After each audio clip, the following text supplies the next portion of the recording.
Bismillahirrahmanirrahim. Assalamualaikum warahmatullahi wabarakatuh. Waalaikumsalam warahmatullahi wabarakatuh. Alhamdulillahirrahmanirrahim. Sebelumnya terima kasih kepada Bu Eka dan teman-teman. Kami dari kelompok 1 hendak mendiskusikan hasil dari diskusi kami yaitu mengenai landasan filsafat pendidikan. Sebelumnya, kami beranggotakan 4 orang yang terdiri dari yang pertama ada Mbak Pinkan Melia Putri dengan NIM 2111241008, Azalia Zoya Kinansi Regan dengan NIM 2111244015, Mbak Hanifah Martia Pangestuti dengan NIM 2111244038, dan Mbak Rizka Aledia Savana dengan NIM 2111241058. Untuk pembahasan pertama, saya akan menjelaskan mengenai landasan ontologi. Landasan ontologi pendidikan mengacu pada pemahaman tentang substansi dan hakikat pendidikan dari perspektif ontologi. Ontologi adalah cabang filsafat yang mempelajari tentang sifat dasar dari realitas dan keberadaan. Selanjutnya, dalam konteks pendidikan, landasan ontologi mengandung aspek yang mendasari pendidikan sebagai suatu realitas yang ada di dunia. Lalu ada beberapa konsep ontologi penting terkait dengan pendidikan, antara lain pertama, manusia sebagai subjek. Mengapa demikian? Karena pendidikan dirancang untuk memperluas kemampuan dan potensi manusia. Manusia sebagai subjek memiliki hak pendidikan yang berkualitas dan bermutu. Yang kedua, ada tujuan pendidikan. Tujuan utama dari pendidikan adalah untuk memperluas pengetahuan, keterampilan, karakter, dan potensi agar dapat menghadapi tantangan kehidupan di masa depan. Yang ketiga yaitu hakikat pendidikan. Hakikat pendidikan menekankan pada proses yang terjadi pada diri manusia ketika mereka belajar. Yang keempat, makna dan nilai. Selain pendidikan itu mengenai transfer pengetahuan, tetapi juga tentang membentuk manusia yang memiliki nilai etis dan moral yang baik. Yang kelima yaitu proses pembelajaran. Proses pembelajaran penting dilakukan karena diatur dengan baik dan dirancang untuk memaksimalkan potensi individu agar mereka dapat mencapai tujuan pembelajaran yang diinginkan.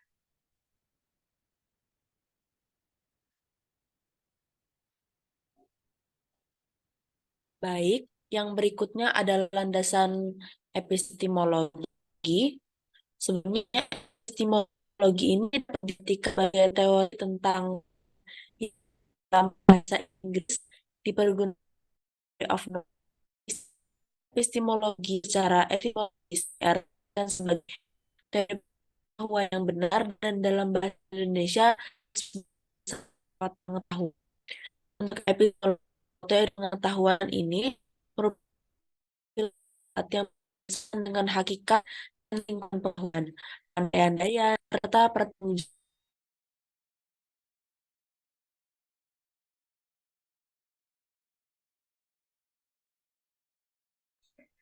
Untuk selanjutnya akan saya jelaskan lebih lanjut.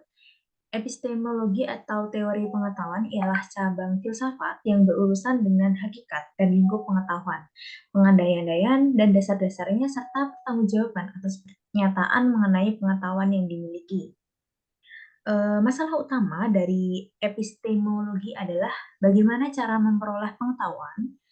Sebenarnya seseorang baru dapat dikatakan berpengetahuan apabila telah sanggup menjawab pertanyaan-pertanyaan epistemolog, yang berarti pernyataan tersebut dapat menggambarkan manusia mencintai pengetahuan.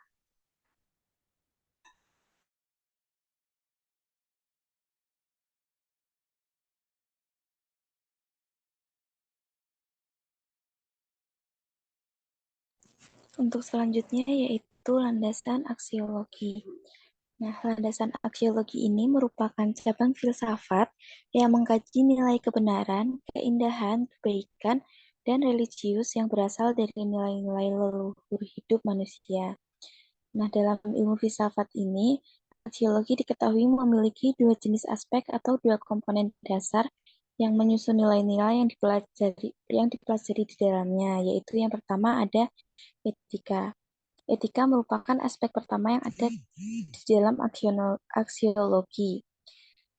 Etika sendiri berasal dari bahasa Yunani, yakni dari kata ethos yang memiliki arti adat, kebiasaan, atau istilah lain untuk menyebutkan unsur etika adalah istilah moral.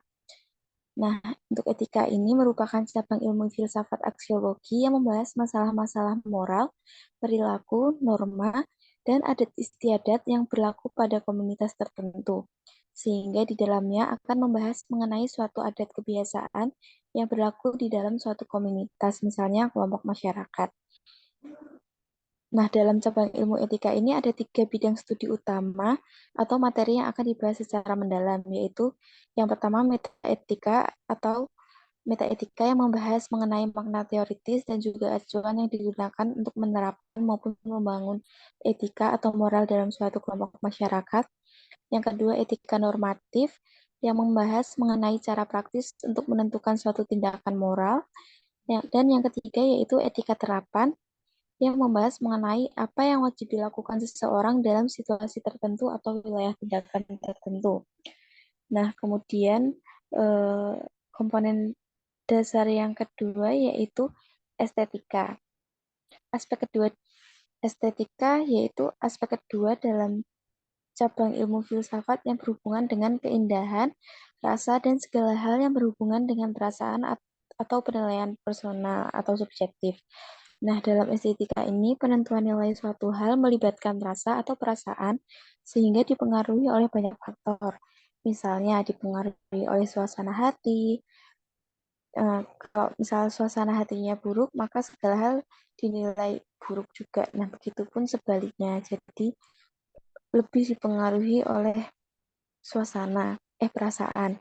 Nah, beberapa orang yang mencintai dan memahami dunia seni dan dekat dengan beberapa orang yang mencintai dan memahami dunia seni dan dekat dengan keindahan, maka akan melihat segala hal dari nilai keindahannya. Bahkan segala hal bisa dinilai sebagai sesuatu yang indah juga. Meskipun melibatkan perasaan, namun logika dalam menentukan sebuah nilai juga tetap berjalan. Sesuatu yang bagus, rapi, dan memang sedap dipandang, mayoritas orang akan menilainya punya estetika yang tinggi. Demikian juga melihat sesuatu yang berkebalikan. Nah, kemudian landasan aksiologis ini juga landasan aksiologis ilmu pendidikan merupakan konsep nilai yang diyakini yang dijadikan landasan atau dasar dalam teori dan praktik pendidikan yang kemudian tercermin ke dalam perumusan tujuan pendidikan. Untuk contoh kasus aksiologi dalam kehidupan sehari-hari, yaitu tentang misalnya tentang membahas manfaat dari ilmu pengetahuan yang udah kita peroleh eh, kayak misalnya apakah ilmu pengetahuan itu bermanfaat atau tidak bermanfaat bagi kita, atau kalau di kehidupan sehari-hari bisa juga misal dengan contoh kayak kita mengetahui bahwa itu adalah rumah, sesuatu itu adalah rumah, terus kita bisa menentukan di mana tempat kita tinggal, tempat seperti apa yang nyaman untuk kita, dan kita akan mengenali bahwa rumah itu adalah komponen yang penting untuk kebahagiaan keluarga kita sendiri sehari-hari. Atau enggak bisa juga seseorang melihat suatu lukisan dengan harga mahal, tapi itu lukisannya tuh bagus, dan orang itu tuh cepet, tetap membeli lukisan itu walaupun lukisan itu tuh harganya mahal gitu.